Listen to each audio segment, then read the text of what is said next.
Cuando me asignaron un viaje de negocios de 2 semanas a nuestra sede en Estados Unidos, mi suegra sonrió de oreja a oreja y me aseguró que cuidaría encantada de mi hija. Conmovida por su amabilidad, me dirigí al aeropuerto con total tranquilidad.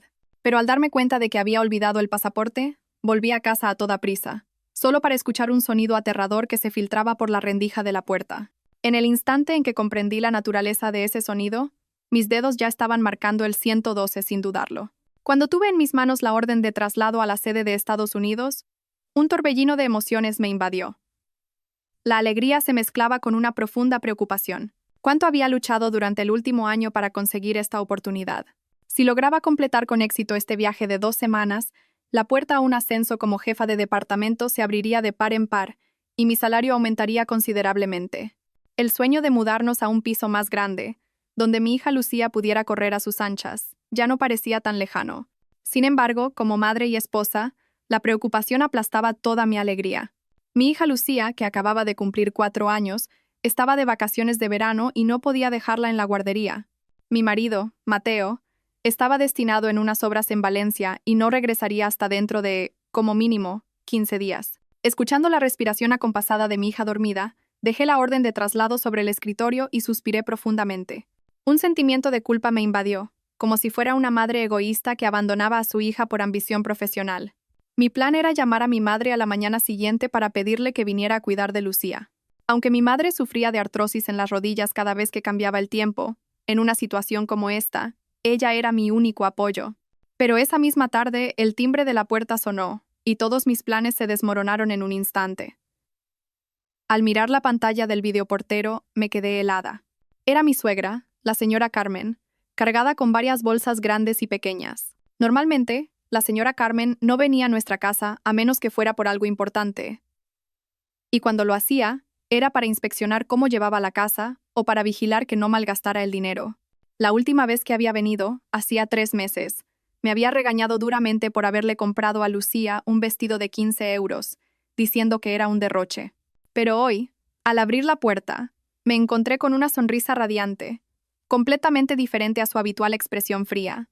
«Madre mía», dijo con una familiaridad inusual. «En este edificio, aunque subas en ascensor, se te tapan los oídos. He traído un par de pollos de corral y unas verduras de la huerta para que comáis. Las verduras que venden aquí en Madrid son puro pesticida. Solo traen enfermedades». Apresuradamente tomé las pesadas bolsas de sus manos, sintiendo una mezcla de sorpresa y gratitud. La invité a pasar, le serví un vaso de agua con hielo, y con cautela, le mencioné lo del viaje de negocios. Esperaba que frunciera el ceño como siempre, y me acusara de abandonar a mi marido y a mi hija por mi trabajo. Pero, para mi asombro, la señora Carmen dejó el vaso sobre la mesa, se dio una palmada en la rodilla y exclamó: «Mujer, no te preocupes por una cosa así. Vete tranquila. En los tiempos que corren, una mujer necesita tener su propio trabajo. ¿Acaso vas a pasarte la vida metida en la cocina sin poder levantar la cabeza?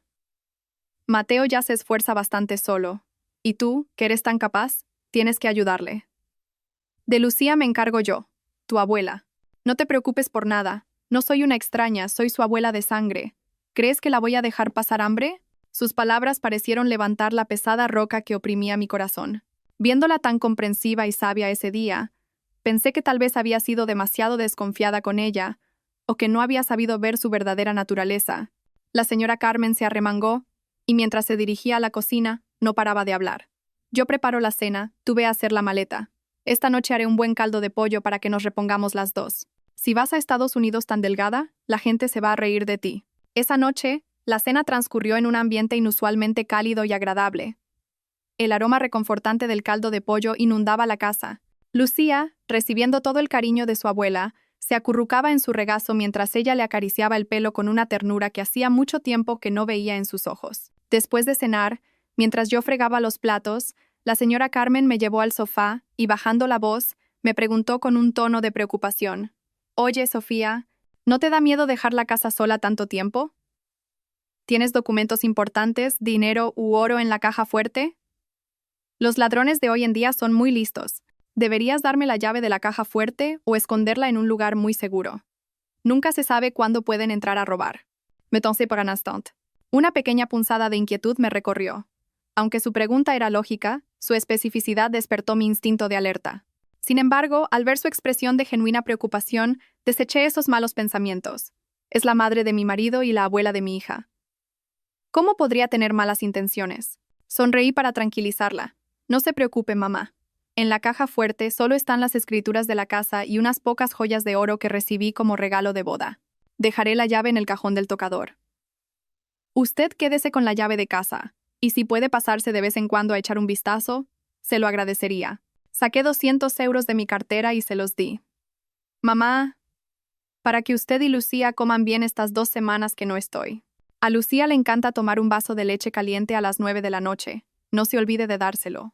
Los ojos de la señora Carmen brillaron al ver el dinero, pero rápidamente lo guardó en su bolsillo y asintió repetidamente.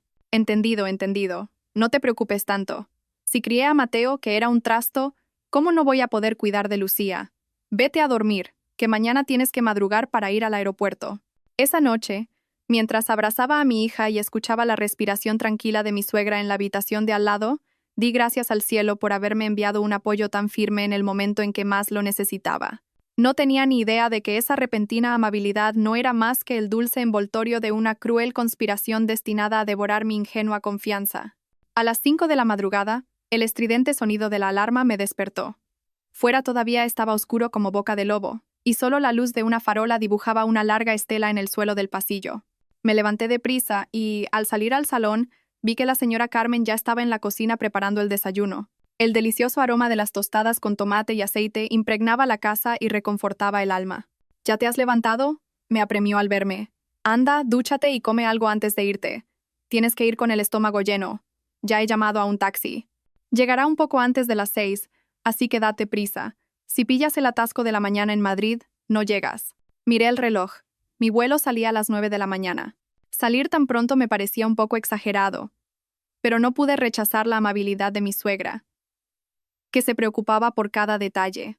Después de una ducha rápida, entré en el dormitorio para despedirme de mi hija. Lucía dormía profundamente, abrazada a un viejo osito de peluche. Sus labios rosados, entreabiertos, eran tan adorables que me incliné para besarle la mejilla. En ese momento, la señora Carmen, que estaba en el umbral de la puerta, me detuvo con urgencia, en un tono extrañamente bajo pero firme. Déjala. Si la despiertas ahora, se pondrá a llorar porque te vas y no habrá quien te arranque de aquí. Venga, vete, que se te hace tarde. Diciendo esto, me tomó de la mano y, con la otra, cogió mi maleta y me empujó hacia la puerta de entrada. Al echar un último vistazo a mi hija, sentí un vuelco en el corazón. Una vaga inquietud me asaltó, pero se disipó rápidamente ante la insistencia de mi suegra. Solo son 2 semanas, me dije a mí misma. Cuando mamá vuelva, te traerá un montón de regalos, Lucía. El taxi se alejó, dejando atrás el viejo complejo de apartamentos.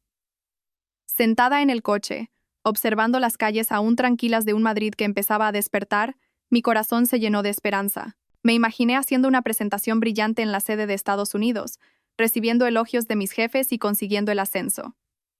Qué felices se pondrían mi marido y mi suegra cuando se lo contara a mi regreso. El taxista, un hombre de mediana edad muy simpático, me dio conversación. ¿De viaje de negocios al extranjero? ¡Qué suerte! Tan joven y con tanto talento. Seguro que a la vuelta la ascienden a un puesto importante. Sonreí y asentí, sintiendo un pequeño orgullo crecer en mi interior. Al llegar a la terminal internacional del aeropuerto Adolfo Suárez Madrid-Barajas, todo era un hervidero de gente. Arrastrando mi maleta, me dirigí al mostrador de facturación y saludé con una sonrisa radiante a la empleada. Ella me devolvió la sonrisa y dijo, «Su pasaporte y billete, por favor». Con confianza, abrí mi bolso para sacar mi cartera de pasaporte roja, la que siempre usaba para viajar. Pero la sonrisa se borró de mi rostro en un instante. Mis dedos palpaban el interior vacío del bolso. No estaba. Mi cartera de pasaporte roja no estaba allí. Sentí que el corazón se me caía a los pies y un sudor frío me recorrió la frente. A pesar del aire acondicionado del aeropuerto, vacié frenéticamente todo el contenido de mi bolso sobre el mostrador. Lápices de labios, una batería externa, una agenda. Todo tipo de objetos cayeron, pero ni rastro del pasaporte. Entré en pánico. Recordaba perfectamente haberlo dejado la noche anterior, después de hacer la maleta, sobre el tocador, junto a un frasco de perfume. Iba a guardarlo en el bolso justo antes de salir por la mañana, pero con las prisas de mi suegra, entre las tostadas y que no despertara a la niña, Había cogido por error otra carpeta de documentos del mismo color. Señora, ¿no ha traído el pasaporte?, preguntó la empleada con cara de preocupación. Si quiere llegar a tiempo, tendría que ir a por él ahora mismo. El mostrador cierra pronto. Con manos temblorosas, llamé a mi suegra. Iba a pedirle que comprobara si el pasaporte estaba en el tocador del dormitorio. Si estaba allí, le pediría que me lo enviara inmediatamente por un servicio de mensajería urgente. Con suerte, podría llegar a tiempo. El teléfono sonó y sonó. Ring. Ring. Pero nadie contestó. Lo intenté de nuevo. 2, 3, hasta 5 veces, pero solo escuchaba el tono de llamada desesperante. Era extraño. La señora Carmen me había despedido hacía solo 45 minutos. Estaba despierta y siempre tenía el volumen del móvil al máximo para no perder las llamadas de su hijo. ¿Por qué no contestaba? ¿Estaría ocupada dándole el desayuno a la niña? ¿O habría ido al baño? Intenté buscar razones lógicas para calmarme, pero mi intuición me advertía de que algo iba muy mal. Llamé a mi marido, Mateo. Pero solo obtuve la fría respuesta de una grabación. El número al que llama no está disponible en este momento. La impotencia se apoderó de mí. No había otra opción. Dejé mi equipaje en la consigna y salí corriendo como una loca para coger un taxi. Por favor, vaya lo más rápido que pueda, le supliqué al conductor con la voz quebrada por la ansiedad. He olvidado algo muy importante. Le pagaré lo que sea. El taxi volaba por la autopista, pero para mí, el tiempo parecía haberse detenido. Durante todo el trayecto de vuelta a casa, no dejé de llamar a mi suegra, pero seguía sin haber respuesta. Una vaga ansiedad crecía en mi interior, devorando incluso la preocupación por perder el vuelo. ¿Por qué toda mi familia estaba ilocalizable al mismo tiempo? La imagen de la señora Carmen empujándome fuera de casa, impidiéndome besar a mi hija, el brillo en sus ojos cuando le di el dinero. Todos esos pequeños detalles empezaron a encajar, dibujando en mi mente un escenario aterrador que no quería ni imaginar. Aferrada a mi teléfono, recé para que todo fuera producto de mi paranoia, para que al llegar a casa encontrara a la abuela y a la nieta desayunando alegremente, y mi pasaporte estuviera tranquilamente sobre el escritorio. Pero no sabía que lo que me esperaba no era una mañana tranquila, sino el comienzo de una pesadilla. Pasadas las 7 de la mañana, el taxi se detuvo frente a mi edificio. Pagué a toda prisa y corrí hacia el ascensor. Aunque habíamos tomado un atajo, el tráfico matutino de Madrid me había robado más tiempo del que imaginaba. Cada minuto perdido en el coche me había parecido una eternidad. Al salir del ascensor en la planta 12, una corriente de aire en el pasillo me heló la espalda. Caminé hacia el final, hacia nuestra puerta, donde colgaba una placa de madera que Mateo había instalado 3 años atrás, cuando nos mudamos, el hogar feliz de Lucía. Pero a pocos pasos de la entrada, mis pies se detuvieron en seco. La puerta exterior de hierro estaba cerrada, pero la puerta interior de madera estaba ligeramente entreabierta, y desde dentro se filtraba un ruido extraño, impropio de una mañana tranquila. Me acerqué en silencio e intenté meter la llave, pero me di cuenta de que estaba cerrada por dentro o bloqueada con algo pesado. Pegué la oreja a la rendija y contuve la respiración.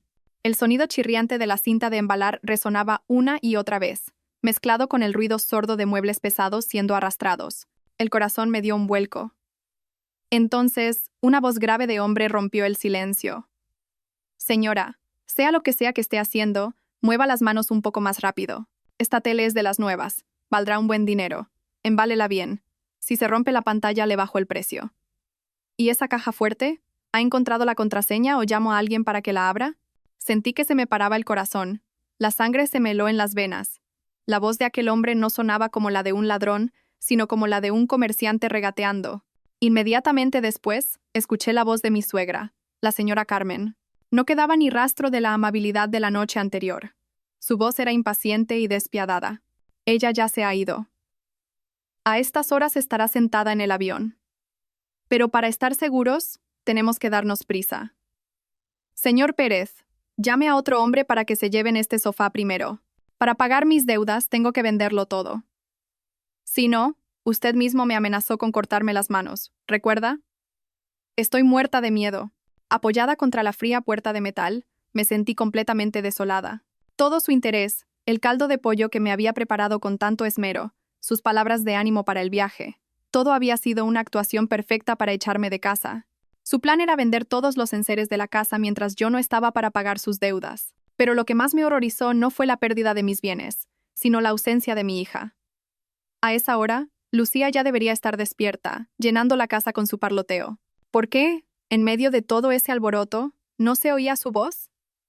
Intenté calmarme y volví a pegar la oreja a la puerta, rezando para que la niña estuviera durmiendo plácidamente en su habitación. Fue entonces cuando un sonido muy débil y lejano llegó a mis oídos. Provenía del dormitorio principal. Un gemido ahogado,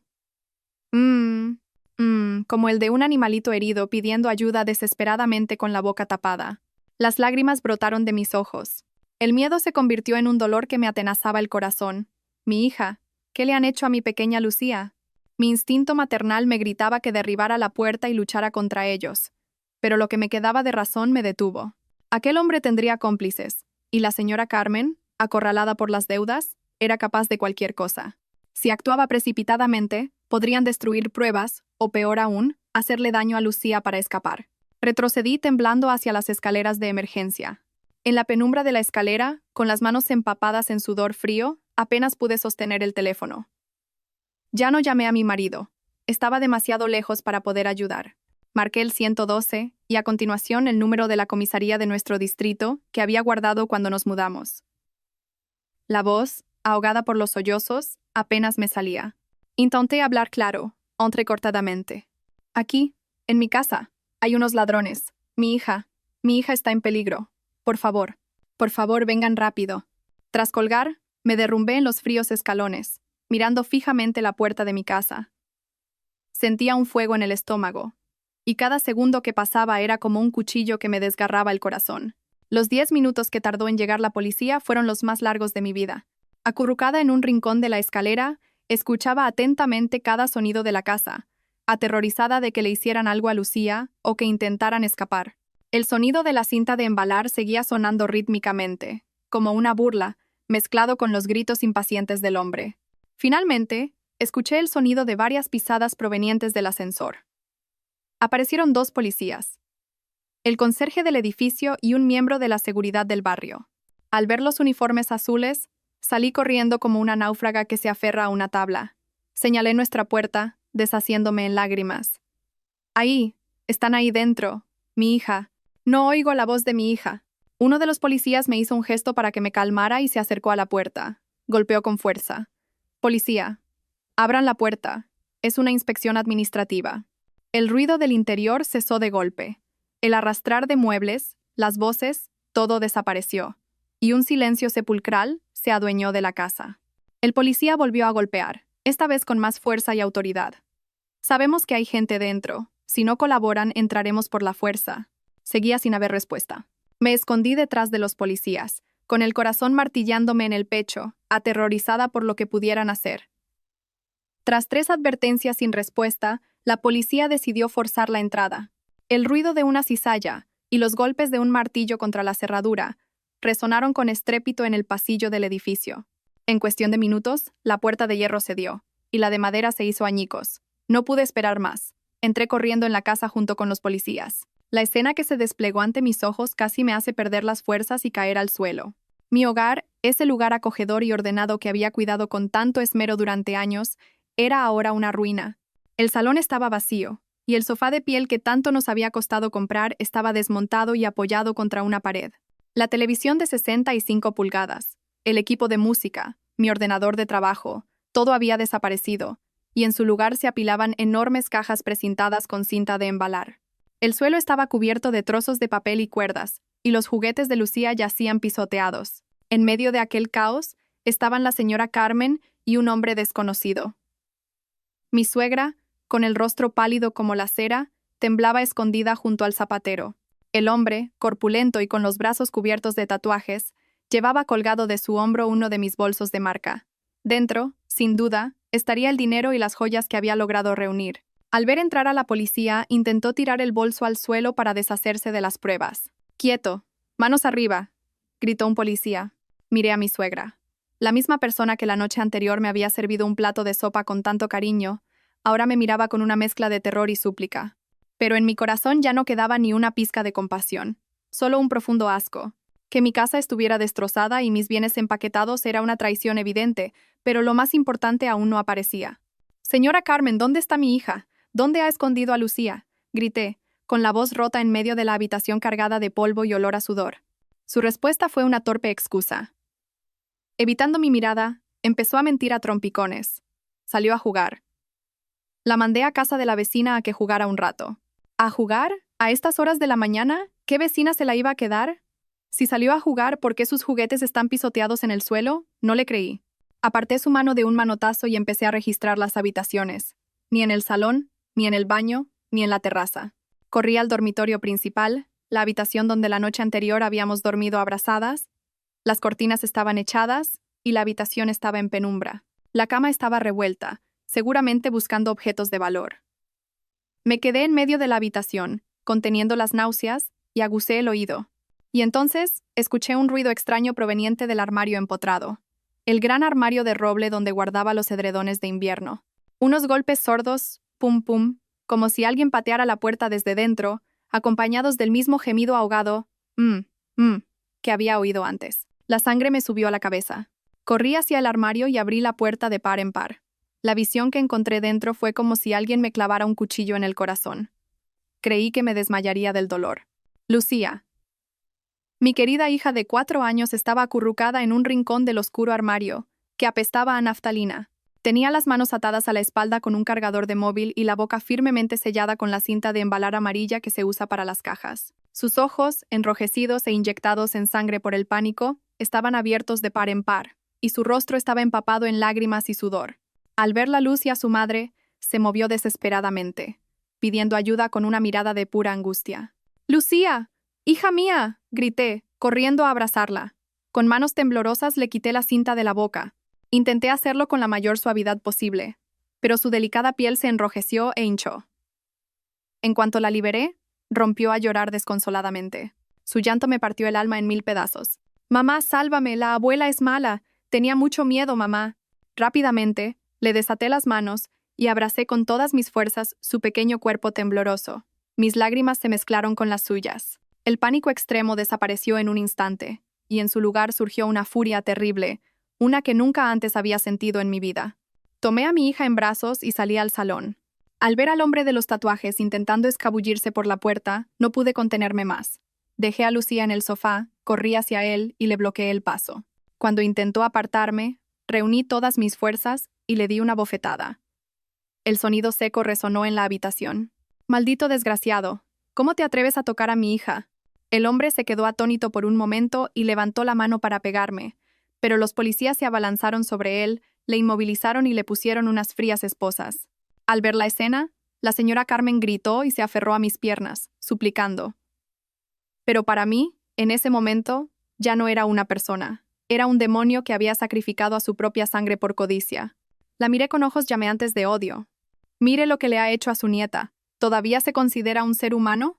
Al verse acorralada y sin escapatoria, la señora Carmen recurrió a la táctica habitual de quienes se ven sin salida, el victimismo.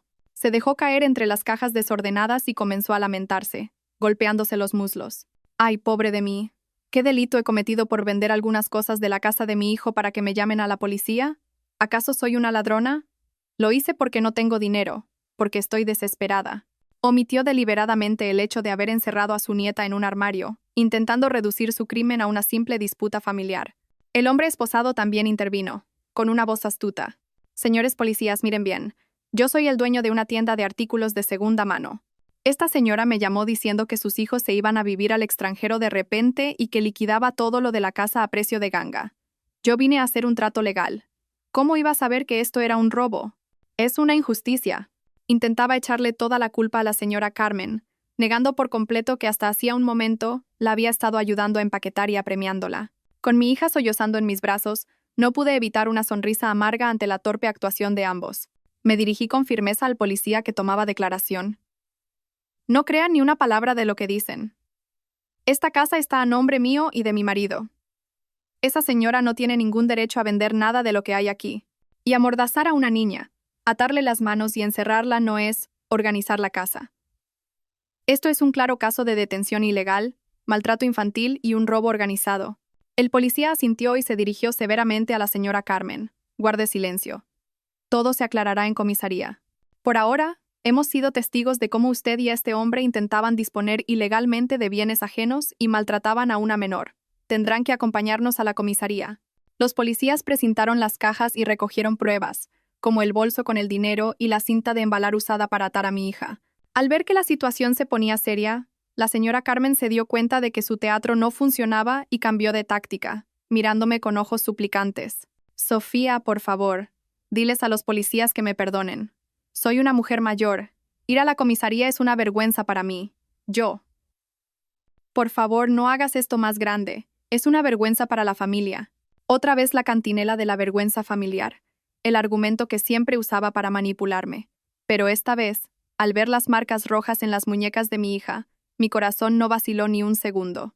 Esa excusa se la da al juez, respondí fríamente. ¿No pensó en la vergüenza familiar cuando le ponía la cinta adhesiva en la boca a Lucía? Me di la vuelta, siguiendo a los policías. La sirena del coche patrulla rompió la calma de la mañana, llevándose a los culpables al lugar donde pertenecían. Abrazando a mi hija con fuerza, eché un último vistazo a nuestra casa en ruinas antes de que se cerraran las puertas del ascensor. Este hogar, lleno de tantos recuerdos, había sido profanado por la codicia y la traición. Sabía que la batalla legal sería larga y agotadora, pero por mi hija estaba dispuesta a llegar hasta el final. En la sala de interrogatorios de la comisaría, el aire estaba cargado con el olor a tabaco rancio y una tensión palpable. Lucía, agotada de tanto llorar de miedo, se había quedado dormida en mis brazos. Su pequeña mano se aferraba a mi ropa, como si temiera que yo también desapareciera. Frente a mí, la señora Carmen estaba encogida en una silla de madera, con la cabeza gacha, incapaz de mirar a nadie a la cara.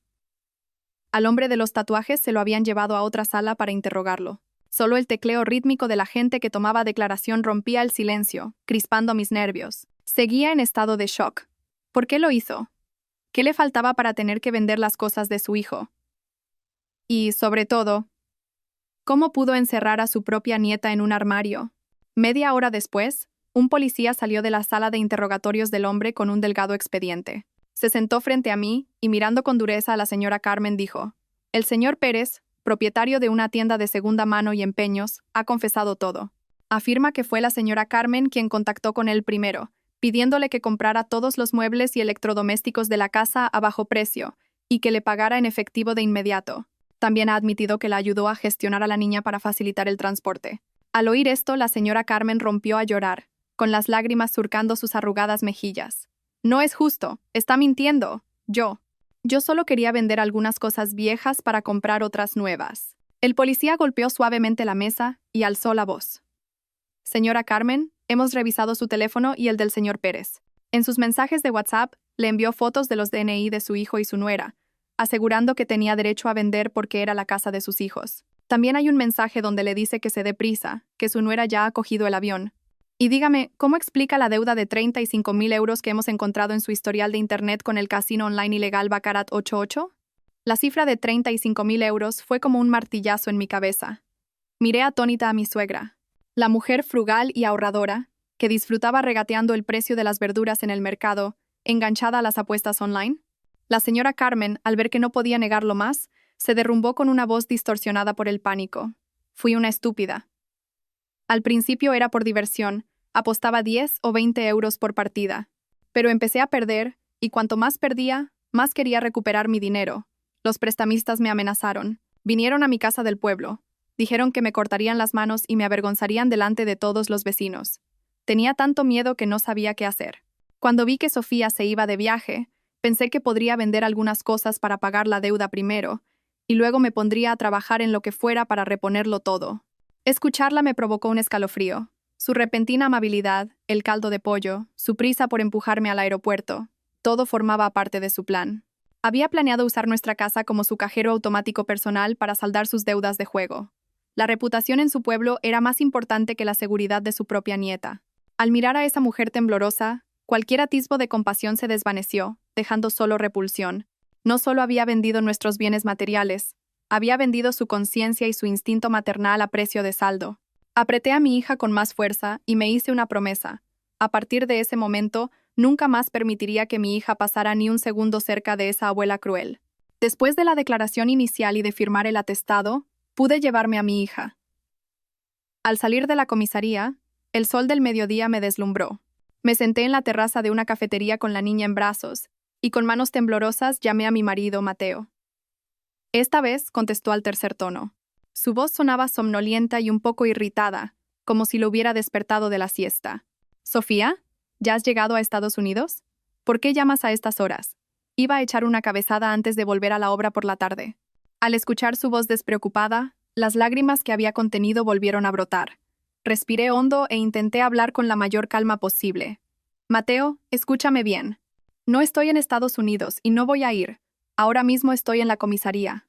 Tu madre acaba de ser detenida por robo y maltrato infantil». Hubo un silencio al otro lado de la línea. Luego Mateo soltó una risita, como si le estuviera contando un chiste malo. «¿De qué estás hablando? ¿Estás delirando o es que ya te afecta el jet lag? Mi madre está en casa cuidando de Lucía. ¿Qué detención ni qué nada? Además, con lo que quiere a Lucía, ¿maltrato infantil? Seguro que estás exagerando por una tontería». Le habrá levantado la voz para educarla, como es normal. Su indiferencia y su defensa a ultranza de su madre me hicieron hervir la sangre. Él nunca había creído mis quejas sobre su madre. Siempre repetía lo mismo. Mamá es mayor y es de pueblo. Es ingenua. No discutí más. Puse el teléfono en altavoz y lo apunté hacia la entrada de la comisaría, donde se oían débilmente el sonido de una sirena y la lectura de una orden de detención. «Escucha, a ver si esto es un delirio mío. Tu madre tiene una deuda de juego de 35.000 euros. Para pagarla, trajo a un tipo para vender todo lo de casa, y a Lucía la ató de manos, le tapó la boca y la encerró en un armario. Si no llegó a olvidar el pasaporte, ahora mismo nuestra casa sería un solar vacío, y tu hija podría haber muerto asfixiada en ese armario». El alboroto que se transmitió por el teléfono dejó a Mateo sin palabras. Tartamudeó. «¿Qué? ¿35.000 euros? ¿Encerrada en un armario? ¿Es verdad? ¿No es una broma? Mi madre no puede estar metida en apuestas». Perdí la paciencia y le grité al teléfono. «Ven aquí ahora mismo. Ven y velo con tus propios ojos. Mira lo que ha hecho tu ingenua y buena madre. Mira los moratones en las muñecas de tu hija. Y que te quede claro, esta vez no voy a perdonar. Llegaré hasta el final». La voz de Mateo se quebró, presa del pánico. «Espera, Sofía, cálmate. Voy a pedir unos días libres y subo ahora mismo. Por favor, no hagas ninguna locura. No firmes ningún papel sin mí. ¿Vale? Espera a que llegue. ¿Por qué armar este escándalo en la familia? Todo se puede solucionar». «Familia». ¿Por qué esa palabra sonaba hoy tan amarga y patética? Colgué. No quería escuchar más excusas. Su primera reacción no fue preocuparse por su hija, sino el miedo al escándalo, a que se manchara la imagen de esa familia unida de la que tan orgulloso estaba. Mirando a Lucía dormida en mi regazo, juré en silencio. «A partir de ahora, mamá será tu único escudo. Aunque todo el mundo, incluso tu propio padre, te dé la espalda». Volví al apartamento con Lucía. La puerta de entrada rota colgaba como una cicatriz. Al entrar, un frío desolador me golpeó, en contraste con el sol radiante del exterior. Aunque la policía había terminado la inspección, las cajas seguían apiladas en medio del salón como tumbas que se burlaban de mi falsa felicidad. El suelo estaba lleno de huellas de barro de extraños, y trozos de poliestireno volaban por todas partes. Acosté a Lucía en la cama de su habitación, el único cuarto que los delincuentes no habían llegado a tocar. La niña, dormida, se estremecía de vez en cuando, murmurando entre sueños. «Mamá, no te vayas». Mi corazón se partía en 1000 pedazos. Le subí suavemente la manga y vi las marcas amoratadas que la cuerda del cargador había dejado en su piel blanca. Su mejilla, donde había estado la cinta adhesiva, seguía roja e irritada. Con una toalla húmeda, le limpié con cuidado la cara y las manos. Mis lágrimas caían en el cuenco de agua. Cada herida en su cuerpo era una sentencia contra mi ingenuidad y mi fe en las personas. Si hubiera estado un poco más alerta, si no me hubiera cegado por unos cuantos euros y me hubiera ido tan deprisa, mi hija no habría sufrido esto. Cuando la niña se durmió profundamente, empecé a revisar los daños en la casa para preparar un informe adicional para la policía. El salón estaba vacío. La televisión, el equipo de música, el purificador de aire, todo estaba en cajas. Al entrar en nuestro dormitorio, vi que la caja fuerte, que estaba en un rincón, había sido arrancada de la pared. La cerradura estaba llena de arañazos, como si el hombre hubiera intentado forzarla con un destornillador. Por suerte, la policía llegó antes de que pudieran abrirla. Con manos temblorosas introduje la combinación. La pesada puerta se abrió. Dentro estaban las escrituras de la casa, las libretas de ahorro y la caja con las joyas de oro que mi madre me regaló para la boda. suspiré aliviada. Pero entonces, algo me llamó la atención. El pequeño cajón interior de la caja fuerte, donde guardaba algo de efectivo y bisutería, estaba desordenado. Siempre dejaba los billetes perfectamente ordenados por valor. Y ahora el fajo de billetes de 50 euros parecía más delgado, y no estaba donde yo recordaba. ¿Será posible que la señora Carmen supiera la contraseña desde hace tiempo? ¿O se la dio Mateo? Una nueva y afilada sospecha comenzó a crecer en mi mente. Cerré la caja fuerte, decidiendo investigarlo más tarde. Lo más importante ahora era limpiar aquel campo de batalla para que mi hija no tuviera que revivir ese horrible recuerdo al despertar. Limpié la casa llorando. Mis lágrimas saladas caían al suelo, mezclándose con el polvo y lavando los restos de mi matrimonio a punto de romperse. El reloj marcaba la medianoche cuando el sonido de la puerta abriéndose me sobresaltó. Era Mateo. Entró en casa con aspecto agotado, la ropa arrugada, los ojos inyectados en sangre por la falta de sueño y la preocupación. Al ver el desolador panorama del salón, se detuvo un momento y luego se acercó rápidamente a mí, que estaba sentada en el sofá. Esperaba que corriera a la habitación a ver cómo estaba nuestra hija, o que me abrazara y me pidiera perdón, pero no. Sus primeras palabras fueron: «¿Cómo está mamá, Sofía? ¿La policía la está tratando mal? ¿Has retirado la denuncia?» Miré a mi marido, al hombre al que había amado y en el que había confiado durante años. De repente, me pareció un completo desconocido. En sus ojos solo había preocupación por su madre ludópata. El dolor de su esposa y su hija no parecía importarle. Solté una risa amarga y, con una frialdad que me sorprendió a mí misma, dije: «¿No te preguntas si Lucía está viva o muerta? Por lo que veo, tu madre es tu bien más preciado, y tu hija no vale ni una piedra del camino». Mateo se encogió y se apresuró a excusarse. No quería decir eso. Lucía se habrá asustado, pero los niños olvidan rápido. Pero mi madre es mayor si va a la cárcel. ¡Qué vergüenza para la familia! Sofía, esto es algo nuestro. Solucionémoslo en privado. Retira la denuncia. Al fin y al cabo, las cosas siguen aquí. No hemos perdido nada. ¿Que no hemos perdido nada? Me levanté de un salto y le grité a la cara. Abre los ojos y mira cómo está esta casa. Mira los moratones en las muñecas de tu hija. ¿Y quieres que lo solucionemos en privado? ¿Crees que esa mujer me consideraba de la familia? No. Solo me veía como un cajero automático para pagar sus deudas de juego. Debe 35.000 euros. ¿Cómo piensas solucionar eso? ¿Vendiendo la casa para pagar las deudas de tu madre? Mateo bajó la cabeza y se agarró el pelo, angustiado. Mamá cometió un error. Cualquiera puede cometer un error. ¿Sabes lo duro que trabajó para criarme? Ahora que está en problemas. Si yo le doy la espalda, ¿quién la va a ayudar? Te lo prometo, te juro que trabajaré día y noche para pagar sus deudas. No dejaré que os afecte ni a ti ni a Lucía. Así que, por favor, por mí, firma un acuerdo de conformidad para que al menos le reduzcan la pena. Si mi madre va a la cárcel, ¿cómo voy a vivir? ¿Cómo voy a poder mirar a la gente a la cara siendo un mal hijo? Mirándolo sentí una profunda decepción. Era tan débil y ciego que no distinguía el bien del mal. Defendía el mal en nombre de la piedad filial. Me dejé caer en la silla, agotada. Si quieres ser un buen hijo, haz lo que quieras. Pero te lo digo muy claro, yo no voy a firmar ningún acuerdo. Quien se atrevió a ponerle una mano encima a mi hija, tiene que pagar por ello. Y si te resulta tan difícil vivir como un mal hijo, haz las maletas y vuelve al pueblo con tu madre. Mateo me miró atónito. No esperaba que su mujer, normalmente sumisa y paciente, se mostrara tan firme y fuerte. A la mañana siguiente, mientras le daba el desayuno a Lucía, sonó el teléfono. Era el inspector de la comisaría. Me dijo que durante el examen de las pertenencias de la señora Carmen habían encontrado una prueba importante y que debía ir a la comisaría urgentemente para identificarla. Dejé a la niña con mi amable vecina de al lado, la única que había testificado a mi favor el día anterior, y me dirigí a toda prisa a la comisaría. En la sala de interrogatorios, el policía puso sobre la mesa el viejo y desgastado bolso de la señora Carmen.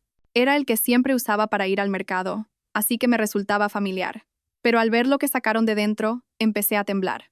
Lo primero fue un collar y varios anillos de oro. Eran los que yo había perdido del cajón de mi tocador. No estaban en la caja fuerte, pero lo siguiente que sacó me dejó helada. Sentí que la sangre se me escapaba del cuerpo. Un documento con una cubierta rosa y el escudo de España. Las escrituras de la propiedad, las escrituras de nuestro piso. No podía creer lo que veían mis ojos. Lo cogí y lo abrí. Claramente estaban nuestros nombres, el de Mateo y el mío. Recuerdo perfectamente haber guardado este documento en lo más profundo de la caja fuerte. ¿Por qué estaba en el bolso de la señora Carmen? Eso no es todo, Sofía, dijo el policía en voz baja. Entre los papeles también encontramos esto. Me entregó una hoja. Era un poder notarial redactado por ordenador. En él, mi marido y yo supuestamente delegábamos en la señora Carmen todos los derechos para vender, transferir o hipotecar el apartamento. Abajo, estaban falsificadas nuestras firmas, aunque a primera vista se parecían bastante. Según la declaración de la señora Carmen, su intención era llevar estas escrituras a un prestamista para pedir un préstamo de 300.000 euros. Contrató a alguien para que falsificara las firmas. Su plan era vender todos los muebles y, acto seguido, hipotecar la casa. Si usted hubiera tardado un poco más en volver, este piso ya no sería suyo. Dejé el poder sobre la mesa. Sentía unas náuseas terribles. Yo pensaba que solo era una ladrona de poca monta que intentaba vender la tele o la nevera para pagar sus deudas de juego. Pero no. Su ambición era mucho mayor. Pretendía vender incluso el hogar de su nieta para seguir apostando. ¿Cómo una madre o una abuela puede pensar en arrebatarles la casa a sus propios hijos y nietos? Salí de la comisaría aferrando las escrituras que acababa de recuperar. Sentía el corazón pesado como una piedra. El cielo de Madrid estaba tan oscuro que parecía que una tormenta iba a estallar en cualquier momento. Pensé a Mateo. ¿Sabría él algo de esto? ¿O también creía ingenuamente que su madre solo pretendía vender 4 trastos viejos? El rumor de la detención de la señora Carmen se extendió como la pólvora por el pueblo. En un solo día, mi móvil se llenó de llamadas de los parientes de mi marido. No contesté, pero los mensajes de texto, casi maldiciones, no dejaban de llegar. Mala nuera, enviar a tu suegra a la cárcel. Eres la ruina de nuestra familia. Ellos no sabían, o preferían ignorar, que la señora Carmen había encerrado a su nieta en un armario y había estado a punto de vender nuestra casa. Para ellos, solo existía una vieja moralidad según la cual un hijo nunca debe culpar a sus padres de sus faltas. Mi acto de denunciar a mi suegra a la policía era, a sus ojos, un pecado imperdonable. Mateo estaba en la misma línea. Pasó la noche en un café cerca de la comisaría y volvió a casa por la mañana. Su aspecto demacrado me dio un poco de lástima, pero en cuanto abrió la boca, ese sentimiento se desvaneció. En lugar de preguntarme si había comido o si la niña estaba bien, me enseñó el móvil con un mensaje de su tío. Mira esto. El tío dice que si no retiras la denuncia hoy mismo, nos borra del árbol genealógico. En el pueblo, la reputación lo es todo. Sofía, sé que mamá se equivocó, pero esto hay que solucionarlo en familia. Si lo llevamos a los tribunales, ¿qué será de nuestra reputación? Suplicaba con un tono de reproche, como si yo fuera la culpable de todo. Me reí y le tiré las escrituras y el poder falsificado a la cara. ¿Y sabes para qué quería tu madre la reputación familiar? Para hipotecar esta casa y sacar 300.000 euros. Mira. Falsificó mi firma y la tuya. Si llego a volver un día más tarde, los 3 estaríamos en la calle. ¿Crees que entonces tu tío nos daría un plato de comida? No, nos llamaría tontos. Mateo cogió el poder notarial y su rostro se puso blanco como el papel. Tartamudeó. Mamá, de verdad. ¿La casa? Pero su debilidad innata pronto encontró una excusa. Estaría desesperada por las deudas. Habría perdido la cabeza por un momento. No creo que realmente fuera a venderla. Seguramente la hipotecaría un tiempo y luego la recuperaría. Sofía, al final no ha pasado nada, la casa sigue aquí. Si te pones tan dura, solo te perjudicarás a ti misma. Si llegamos a un acuerdo ahora, te prometo que mamá no volverá a pisar Madrid. Por favor, por mí, perdónala solo por esta vez.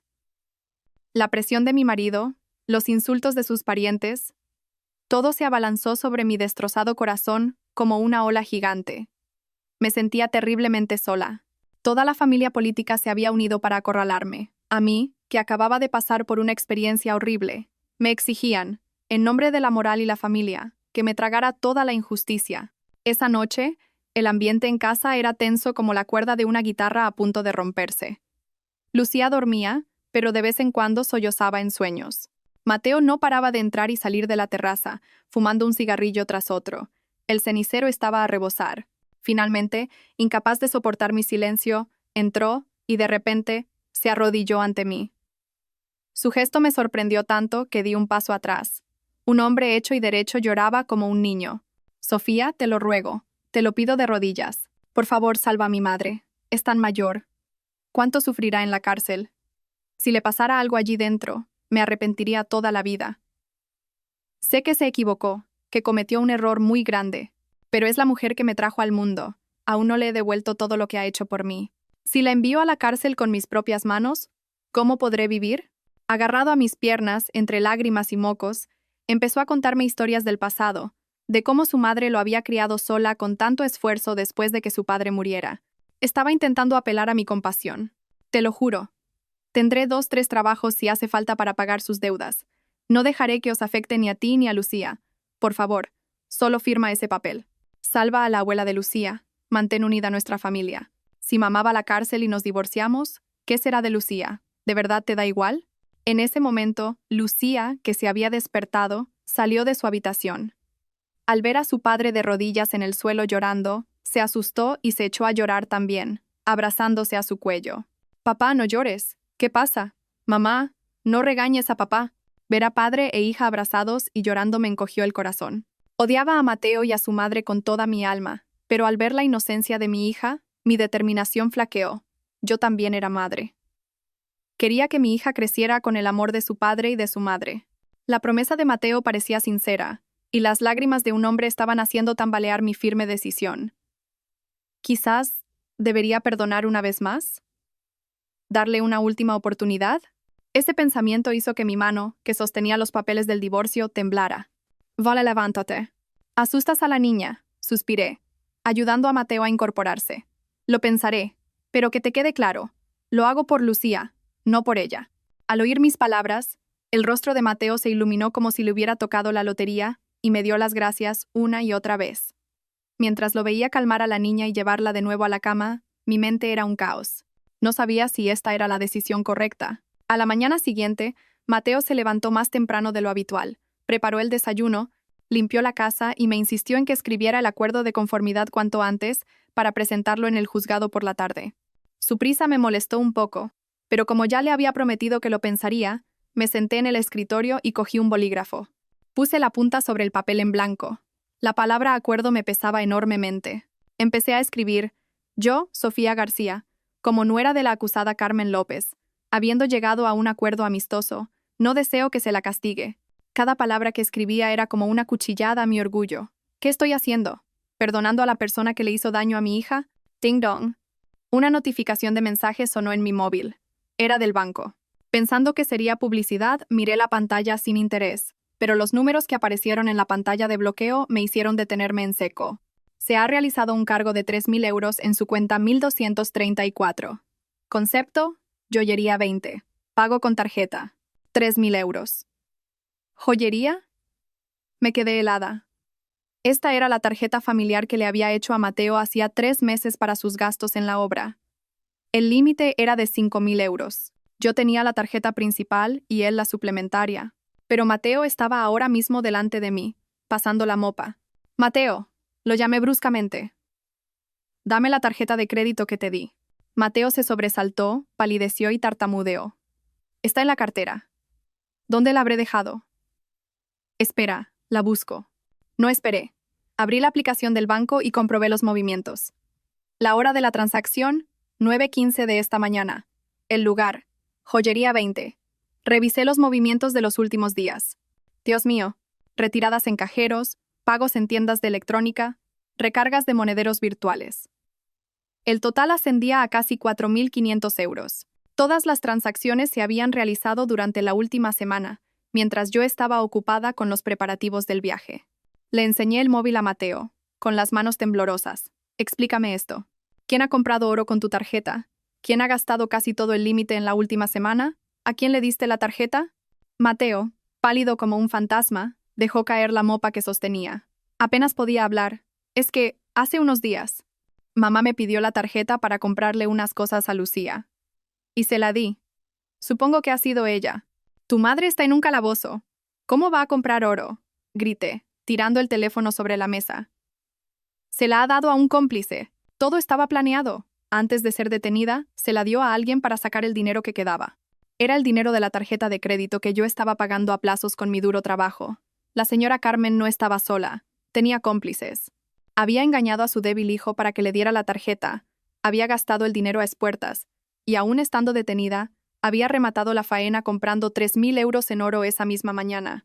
Era como si me hubiera robado desde la cárcel. En medio de la rabia por el asunto de la tarjeta de crédito, Un mal presentimiento me heló la espalda. Si la señora Carmen tenía el descaro de usar mi tarjeta desde el calabozo y había intentado forzar la caja fuerte, ¿estaría realmente a salvo su contenido? Si Mateo le había dado la tarjeta a su madre, ¿no le habría dado también la llave de la caja fuerte? La caja no estaba forzada, pero el desorden del cajón del dinero que vi el día anterior seguía rondándome la cabeza. Empujé a Mateo y corrí como una loca al dormitorio. Abrí la caja fuerte y saqué una caja de laca de color rojo oscuro que guardaba en lo más profundo. Dentro estaban los 5 lingotes de oro que mi madre me había regalado para la boda, comprados con el dinero que había ahorrado toda su vida vendiendo un trozo de tierra en el pueblo. Mi madre siempre me decía: hija, una mujer siempre debe tener un fondo de emergencia para protegerse. Esos 5 lingotes eran mi amuleto, mi esperanza para el futuro de Lucía. Abrí la tapa de la caja. Los 5 lingotes, en sus estuches de plástico transparente, brillaban con un deslumbrante color dorado. Suspiré aliviada y me dispuse a cerrar la tapa. Pero, un momento. ¿Por qué el plástico del estuche parecía tan viejo y arrugado? Al coger uno de los lingotes, no sentí el peso familiar. Era demasiado ligero. Sospechosamente ligero. Lo giré para mirarlo a la luz. El número de serie era el mismo, pero el brillo dorado de los bordes no era tan profundo y nítido como el del oro auténtico.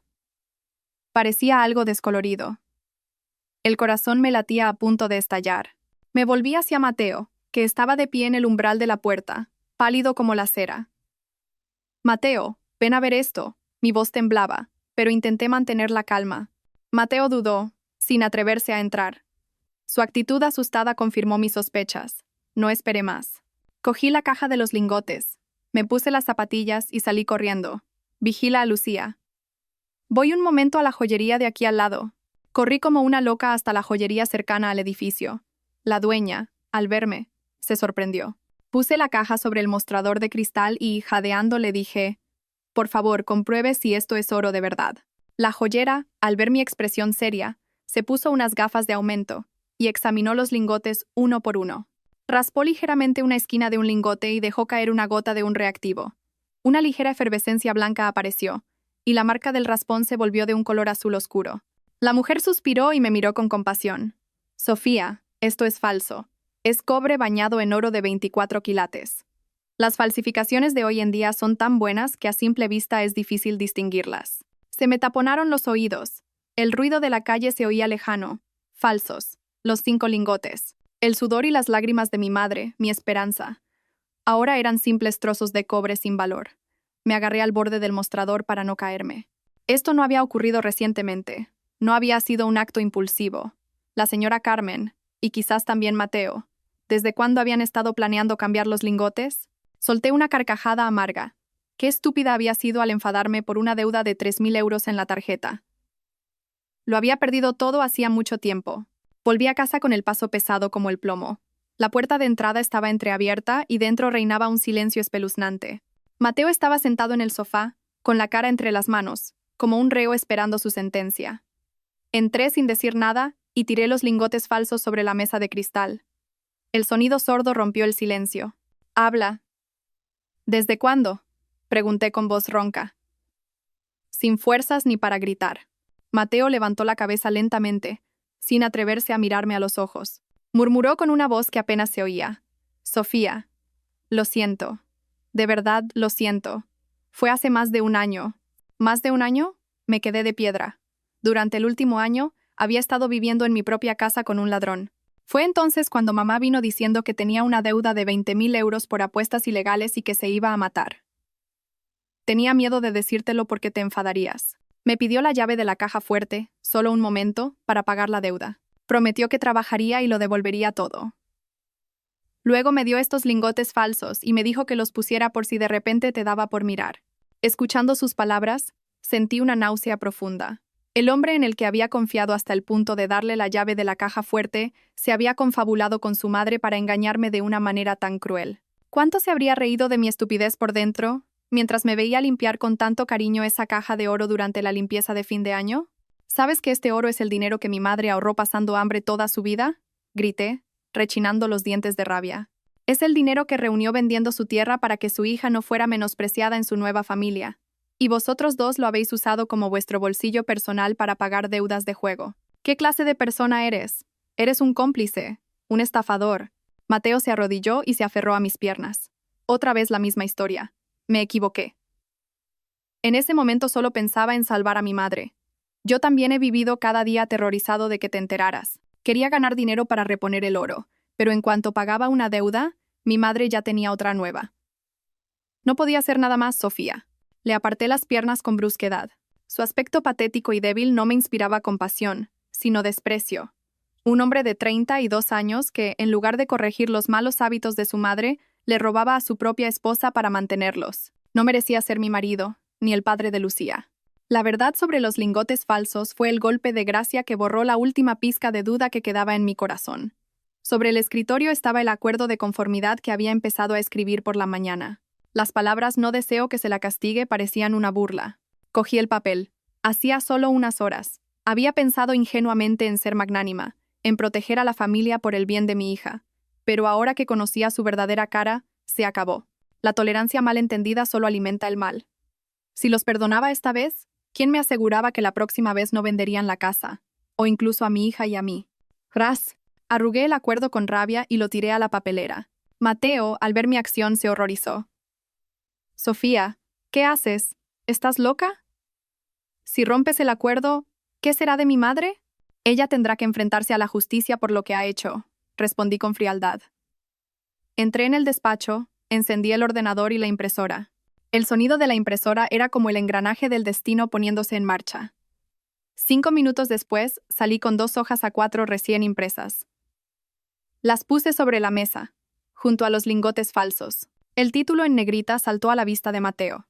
Acuerdo de divorcio. Firma, dije secamente, empujándole un bolígrafo. No puedo seguir viviendo con una familia de estafadores. Tú elegiste a tu madre. Elegiste esa piedad filial ciega. Yo elijo a mi hija. Tengo que proteger a Lucía de este lodazal. Mateo cogió los papeles con mano temblorosa. Su rostro pasó del rojo al blanco. Divorcio. ¿Quieres divorciarte de mí por esto? Te lo he pedido de rodillas. Te he prometido que no volvería a pasar. ¿De verdad quieres romper esta familia? Esta familia se rompió el día que tu madre le puso cinta adhesiva en la boca a mi hija. El día que tú le diste la llave de la caja fuerte.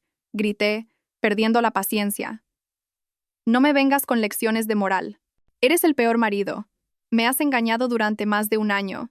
Y has permitido que tu madre robara a tu mujer y a tu hija. ¿Con qué cara pretendes proteger una familia?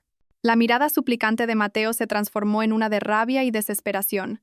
Se dio cuenta de que sus lágrimas de cocodrilo ya no funcionaban. Yo ya no era la esposa dócil y sumisa. Ante la seguridad de su hija y su orgullo pisoteado, cualquier mujer se vuelve fuerte. Este acuerdo de divorcio no era solo el fin de nuestro matrimonio, era mi declaración de guerra a toda su familia. Al ver que yo no cedía, Mateo mostró su verdadera cara. Su cobardía, acorralada, se convirtió en la agresividad mezquina de un perdedor. Arrugó los papeles del divorcio, los tiró al suelo y se burló. ¿Quieres el divorcio? De acuerdo, pero no te llevarás a Lucía. Lucía es la preciada nieta de nuestra familia. Conseguiré la custodia. Ya veremos de qué lado se pone la ley. Su descaro me dejó sin palabras. ¿Con qué derecho pretendes criar a una niña? Estás ahogado en deudas y tu madre está en la cárcel. Tú mismo eres cómplice de estafa. ¿Crees que un juez le daría la custodia a alguien en tu situación? Mateo levantó la cabeza con arrogancia. No hables tan a la ligera.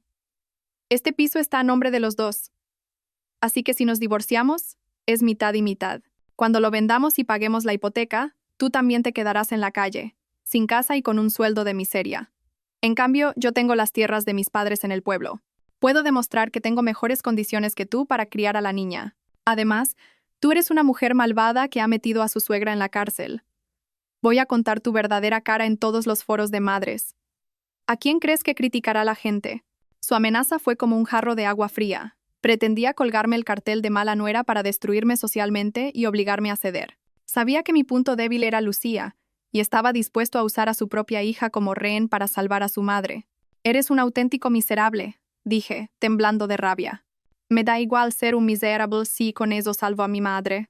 Mateo me apartó la mano, entró en el dormitorio y cerró la puerta de un portazo, no sin antes lanzar una última amenaza. Piensa en retirar la denuncia contra mi madre. Si no, no respondo. Y olvida te devolver a ver a tu hija. El amplio salón se volvió asfixiante. Me derrumbé en una silla, agarrándome la cabeza. Sabía que Mateo estaba fanfarroneando, pero la idea de una larga batalla judicial, de luchar por la custodia con el hombre al que una vez amé y de tener que soportar las críticas de la gente, me dio un escalofrío. Desde el dormitorio oí a Lucía moverse. Su respiración tranquila era lo único que me impedía derrumbarme. Me levanté, entré en su habitación y me acosté en silencio junto a mi pequeño ángel. Mamá luchará, Lucía. Aunque todo el mundo me dé la espalda, no dejaré que nadie, y menos esa gente diabólica, te aparte de mi lado. Tal como esperaba, a la mañana siguiente apareció una publicación anónima en un foro de madres local con miles de miembros. El título era sensacionalista. No era malvada, tiende una trampa a su suegra para quedarse con la casa y la mete en la cárcel. El contenido era un cúmulo de mentiras. Decía que una anciana suegra, que echaba de menos a su nieto, fue a casa de su hijo para ayudar con la limpieza, rompió algo por accidente, y la nuera la acusó de robo y llamó a la policía. El texto iba acompañado de una foto de la señora Carmen acurrucada y llorando, y una avalancha de comentarios maliciosos contra la pésima nuera. Cientos de comentarios me acusaban. Mateo, como había prometido, me atacaba de la forma más vil, convirtiéndome en la mala de la película ante el mundo. Leí cada comentario, llorando de impotencia, pero sabía que no era momento de llorar. La verdad solo era una, y yo tenía pruebas irrefutables. Decidí no quedarme callada. En mis redes sociales personales y en ese mismo foro de madres, publiqué un largo texto acompañado de pruebas incontestables. No usé un lenguaje emocional, me limité a exponer los hechos con calma. Primero, una foto de los moratones en el brazo de Lucía y el informe médico que especificaba múltiples contusiones por traumatismo externo y ligaduras. Luego, el video de las cámaras de seguridad del pasillo del edificio. En él se veía claramente al hombre de los tatuajes y a la señora Carmen trasladando grandes cajas al ascensor. Ni rastro de Lucía. Y por último, una foto de las escrituras de la casa y el poder notarial con las firmas falsificadas que la policía había incautado. Mi publicación fue una bomba atómica que pulverizó todas las mentiras de Mateo. Los internautas, sensibles a la verdad y la justicia, cambiaron de bando inmediatamente. La ira se desvió de mí hacia la suegra cruel y el peor de los maridos. Mirad el brazo de esa niña. ¡Qué dolor! ¿Cómo puede una abuela hacer algo tan bestial? La suegra intenta vender la casa y el marido la encubre. Con gente así no se puede tratar. Autora, no llegues a ningún acuerdo y lucha hasta el final. Los vecinos del edificio también empezaron a hablar. Testificaron haber oído ruidos extraños y haber visto el comportamiento sospechoso de la señora Carmen, y contaron lo buena y trabajadora que yo era. La opinión pública dio un vuelco en un instante, y se levantó una ola de apoyo hacia mí y de condena hacia la familia de Mateo. Él borró rápidamente la publicación y puso sus redes en privado, pero ya era tarde. La verdadera cara de su familia había quedado al descubierto. Una vez recompuesta, busqué un despacho de abogados. Encontré a una abogada fuerte y experimentada, famosa por sus casos de divorcio y derecho penal. Sentada en su despacho, le conté todo. Desde el encierro de su nieta y la venta de los muebles hasta la trama de los lingotes falsos y el intento de vender la casa. La abogada, mientras me escuchaba, endureció su expresión. Revisó meticulosamente las pruebas que le presenté, se quitó las gafas y mirándome directamente a los ojos dijo: «Sofía, esto no es una simple disputa familiar. Los actos de la señora Carmen constituyen varios delitos graves». Con un tono firme, comenzó a analizar los cargos uno por uno. Primero, atar a la niña, taparle la boca y encerrarla en un armario es una violación de la Ley de Protección del Menor, maltrato infantil y un delito de detención ilegal con agravantes. Segundo, vender en secreto los bienes de la casa es un delito de robo con fuerza. Tercero, falsificar un poder notarial para intentar hipotecar la casa constituye los delitos de falsedad en documento privado, uso de documento falso y tentativa de estafa. Por último, el uso de su tarjeta de crédito para comprar oro por valor de 3.000 euros, sumado a las retiradas anteriores, constituye un delito de estafa o de uso fraudulento de tarjetas. Al escucharla, se me puso la piel de gallina. Pensaba que era simplemente una persona codiciosa y cruel, pero no imaginaba que hubiera cometido tantos delitos. La abogada continuó. Y en cuanto a su marido, Mateo, al saber que su madre había cambiado el oro y no hacer nada, ayudó a encubrirlo. Si se demuestra que se benefició de ese dinero, podría ser acusado como cómplice del delito de estafa o como encubridor. Sus palabras, llenas de seguridad, me dieron una fuerza inmensa. No estaba sola en esta lucha. La ley sería la balanza de la justicia que juzgaría a los malvados. Le encomendé a la abogada tanto el caso penal como la demanda de divorcio. Quería que Mateo y su madre pagaran muy caro el daño que nos habían hecho a mi hija y a mí. 3 días después, a petición del juzgado de instrucción, acudí al centro de detención para un careo. Mi abogada me acompañaba. Mateo también estaba allí, pero no se atrevió a mirarme a la cara, mantenía la cabeza gacha. En la sala de interrogatorios, la señora Carmen no se parecía en nada a la suegra altiva que yo conocía. Estaba demacrada, envejecida, con el pelo canoso y vestida con el uniforme de detenida, dando una imagen lamentable. En cuanto vio a Mateo, rompió a llorar e intentó cogerle la mano, pero un funcionario se lo impidió. «Mateo, sácame de aquí, hijo. Lo estoy pasando muy mal». Mateo la miraba con una expresión de dolor, impotente. Me lanzó una mirada suplicante, pero yo permanecí sentada, con el rostro impasible. Mi abogada comenzó el interrogatorio con preguntas incisivas, presentando pruebas irrefutables como el extracto de la tarjeta de crédito y el poder notarial falsificado. Ante la evidencia, la señora Carmen admitió los hechos, pero se excusó diciendo que los prestamistas la habían obligado. Casi al final del careo, levantó la cabeza y me miró fijamente. Sus ojos ya no suplicaban, estaban llenos de rencor. No sabía que fueras tan víbora. «Soy tu suegra, la mujer que trajo al mundo a tu marido. ¿Y te atreves a meterme en la cárcel? La vida te lo devolverá con tu propia hija». Al oírla maldecir a mi hija, la ira que había contenido explotó. Me levanté de un salto, me acerqué a la reja y la miré a los ojos. «Cállese la boca. No tiene derecho ni a pronunciar el nombre de mi hija. Fue usted quien, con sus propias manos, le tapó la boca y la encerró en un armario oscuro para ganar tiempo y pagar sus deudas. Usted es la que merece un castigo divino. No soy yo quien la ha metido en la cárcel, ha sido su propia codicia la que la ha encerrado. Pásese la vida entera arrepintiéndose ahí dentro». Salí de la sala dejando atrás sus gritos e insultos y el profundo suspiro de Mateo. Ya no sentía culpa. La compasión mal dirigida es un pecado. Para alguien como ella, la cárcel era el castigo más justo. Al salir del centro, Mateo parecía un alma en pena. Se derrumbó apoyado en la pared y se echó a llorar como un niño. La gente que pasaba lo miraba de reojo, pero a él ya no le importaba guardar las apariencias. La realidad sin trabajo, con su madre en la cárcel, a punto de divorciarse y ahogado en deudas, lo había destrozado. El rumor se había extendido a su empresa. La polémica en redes sociales, sus frecuentes ausencias y su implicación en las deudas de juego de su madre llevaron a que lo despidieran. El prometedor futuro de un competente ingeniero de obras se había manchado de paro y deshonra. «Sofía», dijo con voz ronca, levantando hacia mí sus ojos inyectados en sangre. «Lo he perdido todo. El trabajo, mi madre, y ahora a ti y a Lucía. Me equivoqué. De verdad, me equivoqué. Tenía que haberte hecho caso desde el principio. Me cegué por esa estúpida idea de la piedad filial». Al mirarlo no sentí la alegría de la victoria, sino una profunda tristeza. Su arrepentimiento llegaba demasiado tarde. No podía borrar las heridas de mi corazón ni las cicatrices en el alma de Lucía. «Mateo», dije con una calma que me sorprendió, «el precio de la debilidad y la complicidad con el mal siempre es alto. No eras una mala persona del todo, pero fuiste el peor marido y el peor padre. No supiste proteger a tu pequeña familia de la persona que tenías más cerca.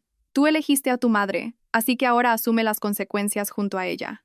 Lucía y yo necesitamos una vida tranquila, sin engaños ni miedos». Dejándolo atrás, hundido, me subí al taxi que mi abogada había llamado. Por el retrovisor, vi su figura encogerse bajo el sol de la tarde. Su vida entraba en un camino de espinas, pero era un camino que él mismo había elegido, y yo tenía que seguir adelante. Tenía el futuro de mi hija ante mí y una luz al final del túnel que debía encontrar por mí misma. El día del juicio, una lluvia torrencial caía sobre Madrid. Anunciaba el fin del verano, pero no podía limpiar la suciedad que había cubierto a mi familia política. Entré en el juzgado con mi abogada y mi madre, que había venido del pueblo para apoyarme. La señora Carmen, escoltada por guardias, entró en el banquillo de los acusados. Los apenas 2 meses de prisión preventiva la habían envejecido 10 años. El juicio se caldeó con el interrogatorio de los cómplices. El dueño de la tienda de segunda mano y sus ayudantes, para reducir su condena, confesaron sin reparos, echándole toda la culpa a la señora Carmen. El testimonio de los operadores del sitio de apuestas ilegales confirmó que era una clienta VIP que apostaba grandes sumas, especialmente de noche. Cuando el juez ordenó presentar la declaración de la víctima más joven, Lucía, un pesado silencio se instaló en la sala. Para evitarle un trauma adicional, el tribunal proyectó el video de su entrevista con una psicóloga forense. En la pantalla, apareció la pequeña figura de Lucía, abrazada a un osito de peluche. Su voz infantil resonó en la sala, clavándose en el corazón de todos los presentes. Estaba durmiendo y vino la abuela. Me dijo que jugáramos al escondite y que estuviera calladita. Me ató las manos con una cuerda y me dolía mucho. Cuando lloré porque quería a mamá, me tapó la boca con cinta. Me dijo, como sigas llorando, te abandono en la calle. Tu mamá se ha ido a América y no va a volver. Me encerró en el armario oscuro. Tenía miedo de que saliera un fantasma. No podía respirar bien. Pensé que me iba a morir. La sala quedó en un silencio absoluto, solo roto por sollozos ahogados. Mateo, que estaba sentado abajo, hundió la cabeza sobre la mesa, con los hombros sacudidos por el llanto. Era el llanto del arrepentimiento tardío. La señora Carmen en el banquillo temblaba agarrada a la barandilla. Tras un receso, el juez leyó la sentencia. Subrayó la gravedad de los delitos, que no solo atentaban contra la propiedad, sino contra la dignidad humana y los derechos de una niña. La acusada actuó de forma organizada y premeditada, abusando de la confianza familiar y sometiendo a una menor de 4 años a un grave sufrimiento físico y psicológico. Considerando la gravedad de los hechos, este tribunal condena a la acusada, Carmen López, por los delitos de robo con fuerza, estafa y maltrato infantil, a una pena de 7 años de prisión. Asimismo, deberá indemnizar a la víctima por el valor total del dinero sustraído y los bienes dañados. Pum pum pum. El martillo del juez puso fin a una vida de codicia. La señora Carmen se desmayó al oír el veredicto. Una semana después, en el juzgado de familia, Mateo y yo finalizamos el divorcio. Él aceptó todas mis condiciones. La custodia para mí, sin pensión compensatoria. El piso, nuestro bien común, se vendería para repartir el dinero, pero su parte fue embargada casi en su totalidad para pagar a los acreedores de su madre. El día de la mudanza, mientras metía sus pocas pertenencias en una maleta, me dijo, «Lo siento, sé que no sirve de nada ahora, pero cuida bien de Lucía. No le enseñes a odiar a su padre ni a su abuela. Solo déjala crecer feliz». «No te preocupes», le respondí. «Le enseñaré lo que está bien y lo que está mal, pero no a odiar. El odio solo te destruye a ti mismo. Ve y vive tu vida. Y no la arruines como hizo tu madre». Su figura se perdió tras las puertas del ascensor. Lloré en silencio. El divorcio no era una victoria, era una liberación dolorosa. Había perdido una familia, pero a cambio había salvado el futuro de mi hija. Me mudé con mis padres a un pequeño piso cerca de mi trabajo y del nuevo colegio de Lucía. No era grande ni lujoso, pero estaba lleno del calor de una familia de verdad. Al volver al trabajo, en contra de mis temores, mis compañeros me recibieron con cariño, y mi jefe, un hombre que valoraba la integridad, me llamó a su despacho. «Sofía», dijo, «estoy impresionado con tu fortaleza. La empresa necesita gente como tú. El puesto de jefa de marketing sigue esperándote. Te lo has ganado por tu trabajo, no por un viaje». Lloré de gratitud. El cielo era justo. Me había quitado a un mal marido, pero me había devuelto el reconocimiento a mi esfuerzo. Lucía tardó en recuperarse, pero con terapia, el amor incondicional de su madre y el cuidado de sus abuelos, la sonrisa volvió poco a poco a su rostro. Las cicatrices de sus muñecas se desvanecieron, y confié en que las de su corazón también lo harían. Un año después vi a Mateo. Trabajaba como repartidor. Estaba envejecido y demacrado. Se acercó tímidamente y le dio a Lucía una muñeca barata. «Ayer fue tu cumple. Papá no tiene dinero para más». «Lo siento». Ya no sentía rencor, solo una profunda compasión. Han pasado 3 años. Hoy, en el aeropuerto de Madrid-Barajas, el cielo está despejado. Llevo mi maleta y de la mano a Lucía, que ya tiene 7 años. Esta vez no hay impedimentos, ni pasaportes olvidados, ni miedo. Un viaje de trabajo a Europa se ha convertido en unas vacaciones con mi hija. «Mamá, ¿vamos a volar por el cielo? ¿Más alto que la casa de la abuela?», pregunta emocionada. «Sí, mi vida», sonrío. «Muy alto, muy lejos, a un lugar precioso. Mi vida no es un cuento de hadas. Sigo siendo madre soltera, luchando con las facturas. Pero soy libre. Soy dueña de mi vida y de mis emociones. La tormenta del pasado arrasó con todo lo podrido, dejando un terreno firme sobre el que he construido una nueva vida». El avión despega. Aprieto la mano de mi hija y respiro hondo. Ante nosotras el cielo, la libertad y un nuevo mundo que nos espera. El verdadero amanecer no llega cada mañana. Llega cuando estás dispuesto a dejar atrás la oscuridad y caminar hacia el sol.